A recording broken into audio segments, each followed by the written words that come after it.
Hej! Jag gillar att uttrycka mig verbalt, vilket ni kanske märkt eftersom jag trots allt lägger ut en video i veckan på internet där jag pratar med mig själv. Och ofta när jag vill uttrycka hur mycket jag ogillar något så brukar jag säga att det, citat, är det värsta jag vet, slutcitat. Men efter 20 år som verbal varelse så har jag insett att jag säger att saker är det värsta jag vet ganska ofta. Det finns ganska mycket som är det värsta jag vet. Så för kanske typ ett halvår sedan så beslöt jag mig för att börja skriva ner allt jag tycker är det värsta jag vet i en liten anteckning i mobilen. Och nu har den här lilla listan hunnit bli hyfsat lång så jag tänker att det är dags.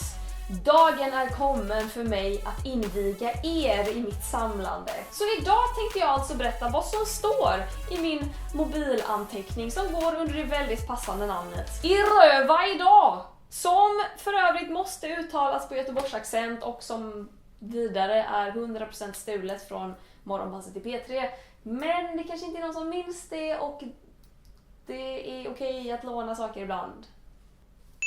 Överst på I röva idag-listan, T-centralen i rusningstrafik. För er som inte bor i Stockholm och kanske aldrig har varit på Stockholms central så kan jag meddela att T-centralen i rusningstrafik ligger på delad första plats med Ullared in the running towards becoming helvetet på jorden.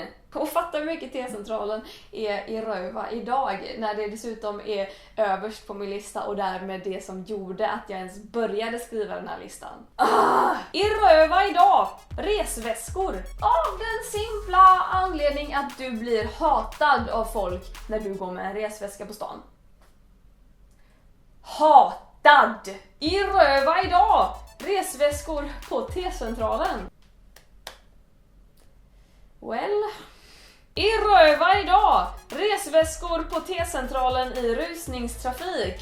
Because, well... I röva idag! Grus i skon. Det är ta mig fan det värsta jag vet. Fatta att ett sånt här litet gruskorn kan vara så jävla irriterande. I röva idag!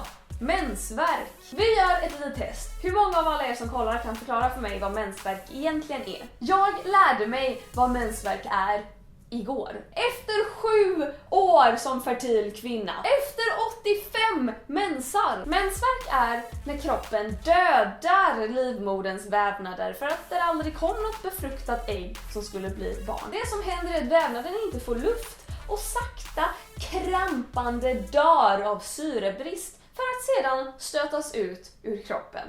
Ungefär. Skönt. Nej, för det är i röva idag. Au! Au! Jag fistade precis min stol. Eller i fittan idag. Kanske i fittan om en vecka, if you know what I'm saying. I röva idag. Skjutvapen. För att det är skitläskigt och skitfarligt. Skit! I röva idag. Dragläge. Varför är inte alla bilar automatbilar? Varför göra det svårt när den kan göra det lätt? Upp i röva med dragläge säger jag bara. I röva idag. Folk som står upp på utomhusbio. Hej, ursäkta mig. Du som står upp bland oss 200 andra som sitter ner. Står du upp på vanlig bio också eller? Nej, just det. Så sitt ner för det finns folk bakom som vill se ditt pungskaft. I röva idag. Spökmens. Ni vet känslan när en snart ska ha mens. Och den kan komma när som helst. Och plötsligt så känner den ett litet squirt i trosan och så springer du in på toa med mensskyddet i högsta hugg och drar ner byxorna och sätter dig ner och kollar i trosan och så finns där ingenting. Detta, mina damer och herrar, är spökmens och den kan komma hur jävla många gånger som helst dagarna innan den riktiga mensen kommer. Så många onödiga toabesök. Spökmens. Jag hatar dig. Ja, kompisar, detta var alltså några av sakerna som står på min I röva idag-lista. Vad har ni i röva idag? Berätta för mig. Vi kan skapa en enorm internetbaserad I röva idag-lista. Det behöver inte bara vara idag, det kan vara i röva när som helst. Berätta för mig! Tack för att ni har tittat på denna bittra lilla vlogg. Vi hörs i kommentarerna som vanligt och ses nästa vecka. Hej då!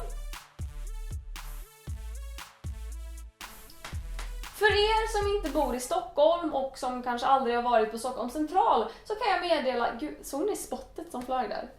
Om ni såg det så ska jag klippa in detta som en liten blooper på slutet. För sånt tycker ni är kul.